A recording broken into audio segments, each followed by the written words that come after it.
pozri, ako mi to už dobre ide. Super, to si dnes niekde pekne narazí ruku. Som taký zimný Grinch.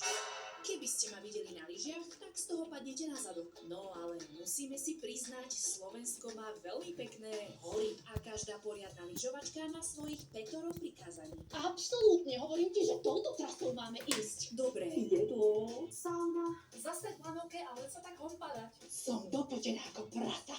najprv začíname Malinov Brdo, lyžiarske stredisko, ktoré ponúka široké zjazdovky pre tých zdatných, ale aj čaptavých, ako som ja. Zabrzdi, brzdi. Najprv si požičiať sexy výstroj a potom sa ísť strapnúť na detský vlek. Okrem mojej maličkosti sa tu môžete kochať aj nádherným prostredím. Ty brďo. Nič nezaženie hlad tak ako horúce strapačky z kolibí. V Čutkovskej doline Sa viete pokorčulovať aj pod holým nebom. V lyžovaní som síce ľavá, ale čo by sa dalo pokaziť s loparom pod zadkom? ďalší deň, ďalšia výzva. Ideme sa bežkovať, teda aspoň sa o to pokúsiť. Začíname na sedle Čertovica a ideme na malý líščí okruh. Prvé kroky sú neisté, no po chvíľke tomu začínam prichádzať na krov. Pomaly, ale isto sa šuchcem k cieľu. Cestou si užívame neskutočné výhľady na naše pahorky. Na konci našej výpravy nás čakal majestátny výhľad, z ktorého ma skoro vykotilo. Začína sa mi to páčiť. No a dole som sa spúšťala už ako taká profesionálka. Ak som vás aj na zimné športy nenahovorila, vy to musíte navštíviť aj kvôli jeho historickým zaujímavostiam a celej jeho kráse.